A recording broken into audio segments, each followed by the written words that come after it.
আগের ম্যাচে বেঙ্গালুরুর কাছে হারের পরেও গুয়াহাটির এই স্পিন বান্ধব উইকেটে সিএসকেকেই এই ম্যাচ জয়ের জন্য অনেকেই ফেভারিট মনে করেছিল রাজস্থান রয়্যালসের বিপক্ষে। তো ম্যাচের একটা দীর্ঘ সময় পর্যন্ত তারা বেশ ভালোভাবে লড়াই করলো, পিছিয়ে পড়েও দারুণ একটা কামব্যাক করেছিল, মনে হচ্ছিল চেন্নাই ম্যাচটা অনায়াসেই জিতে যাবে ওই জায়গা থেকে। কিন্তু তারপরও শেষ ম্যাচ তারা রাজস্থান রয়্যালসের কাছে হেরেই বলতে পারেন বাড়ি ফিরল। তো ঠিক কোন কোন জায়গায় সিএসকে এদিন রাজস্থান রয়্যালসের কাছে হেরে গেল বা কোন কোন ঘটনা চেন্নাইয়ের হারের জন্য দায়ী, চলুন সেগুলো নিয়ে আজকের এই ভিডিও অ্যানালিসিস করা যাক। আমি এই জায়গায় প্রথমেই যে পয়েন্টটা তুলে ধরবো সেটা হচ্ছে রাজস্থানের ওই ব্যাটিং ইনিংসের সেকেন্ড উইকেটের পার্টনারশিপটা।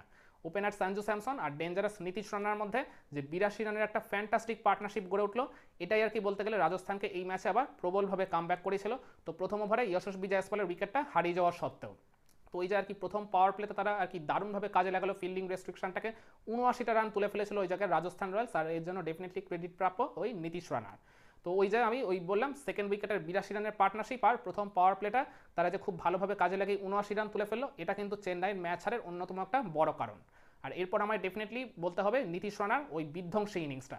36 বলে তিনি 81 রান ডেলিভার করেছেন, মানে অবিশ্বাস্য একটা ইনিংস খেলেছেন, কেউ ভাবতেও পারেনি যে নীতিশ রানা এরকম একটা ইনিংস খেলতে পারেন। তো এটাও ডেফিনেটলি চেন্নাইয়ের ম্যাচ হারের কিন্তু অন্যতম একটা বড় কারণ হিসেবে আপনি তুলে ধরতেই পারেন।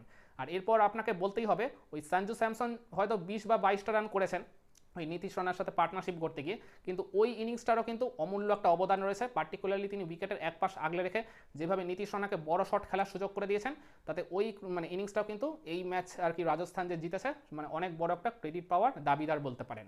আর এরপর রাজস্থানের ক্যাপ্টেন রিয়ান পরাগ 4 নম্বরে ব্যাটিং করতে নেমে তিনি 37 রানের যে আর কি অমূল্য ইনিংসটা খেললেন, সব রকমের রোল তিনি ওই জায়গায় প্লে করেছেন, মানে বলতে পারেন একবারে পারফেক্ট ক্যাপ্টেন্স নক তিনি ডেলিভার করেছেন। প্রথমে নীতিশ রানার সাথেও একটা পার্টনারশিপ করলেন, পরবর্তীতে টেল এন্ডারদের সঙ্গে নিয়েও আর কি ছোটো ছোটো কিছু কন্ট্রিবিউশন করেছিলেন।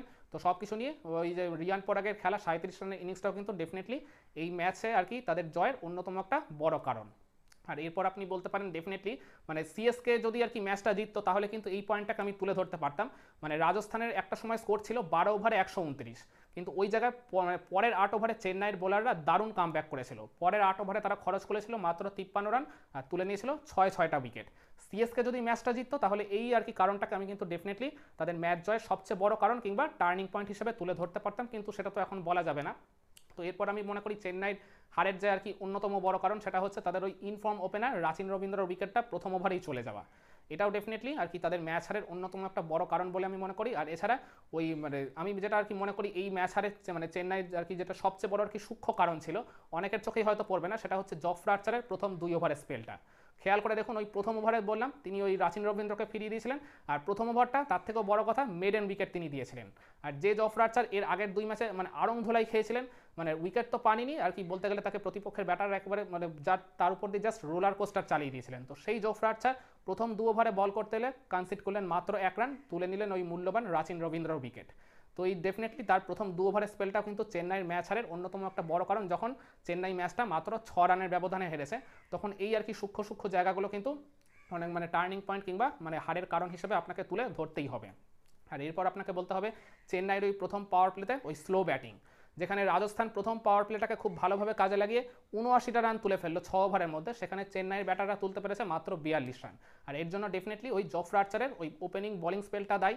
তো তার ওই অনবদ্য বোলিংয়ের জন্য কিন্তু সিএসকের ব্যাটাররা ওই জায়গায় সুবিধা করতে পারেনি বা ফিল্ডিং রেস্ট্রিকশনটাকে একবারেই কাজে লাগাতে পারেনি।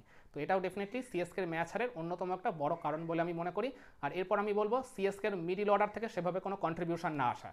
একমাত্র ওই ঋতুরাজ গায়কোয়াড়ই আর খেলেছেন 63 রানের একটা ইনিংস, কিন্তু রোজ রোজ তো আর গায়কোয়াড় ম্যাচ জেতাবেন না, বাকিদেরও তো কন্ট্রিবিউট করতে হবে। রাহুল ত্রিপাঠী ব্যর্থ হয়েছেন, শিবম দুবে ব্যর্থ, বিজয় শঙ্কর ব্যর্থ, সবাই এক প্রকার বলতে গেলে মোটা দাগে ব্যর্থ হয়েছেন। মানে নিজেরাও বড় ইনিংস খেলতে পারেননি বা মিডিল অর্ডারে মানে বড় কোনো পার্টনারশিপও তারা ওই জায়গায় গড়ে তুলতে পারেননি, যেটা আমি মনে করি চেন্নাইয়ের এই ম্যাচ হারের অন্যতম একটা বড় কারণ। আর এরপর আমার যে পয়েন্টটা তুলে ধরতে হবে সেটা হচ্ছে ওয়ানিন্দু হাসারাঙ্গার ওই অনবদ্য স্পেলটা। চেন্নাইয়ের ইনিংসের 8, 10, 12 এই 3টা ওভারে বলিং করতে এসে পরপর 3 ওভারে তিনি 3টা আর কি মূল্যবান উইকেট তুলে নিলেন। মানে বলতে পারেন চেন্নাইয়ের মিডিল অর্ডারটা তিনি একেবারেই মানে একার হাতেই গুড়িয়ে দিয়েছেন। আর তার থেকেও বড় কথা হাসারাঙ্গা যখন তার স্পেলে লাস্ট ওভারটা করতে এলেন 16 নম্বর ওভারে, ওই 16 নম্বর ওভারে তখনও কিন্তু চেন্নাই ম্যাচ জয়ের জন্য বেশ ভালোভাবে আর কি রেসে ছিল। তখন ওই ঋতুরাজ গায়কোয়াড় যিনি সেট হয়ে গেছিলেন ওই 63 রান করে, তিনি কিন্তু ক্রিজে ছিলেন। তো ওই মানে ওই ওভারের একদম মানে লাস্টের আগের বলটায় তিনি তুলে নিলেন ওই ডেঞ্জারাস ঋতুরাজ গায়কোয়াড়ের উইকেট। তো সব মিলিয়ে হাসারাঙ্গার এই 4 ওভারের অনবদ্য স্পেলে যে তিনি 4টা উইকেট তুলে নিলেন, এটাও কিন্তু সিএসকের এই ম্যাচ হারের অনেক বড় একটা কারণ হিসেবে আপনি তুলে ধরতেই পারেন। তো আমার কাছে মনে হয় এই পার্টিকুলার রিজনগুলোর জন্যই চেন্নাই এই ম্যাচে ভালো একটা কামব্যাক করা সত্ত্বেও জয়ের স্বপ্ন দেখালো, তারা শেষমেশ রাজস্থান রয়্যালসের বিপক্ষে এই গুয়াহাটিতে ম্যাচটা হেরে গেল মাত্র 6 রানের ব্যবধানে। একমত হবেন আমার সাথে? আপনারা কি মনে করেন ঠিক এই রিজনগুলোর জন্যই চেন্নাই ম্যাচটা হেরেছে এই রিয়ান পরাগদের কাছে? কমেন্টে জানান।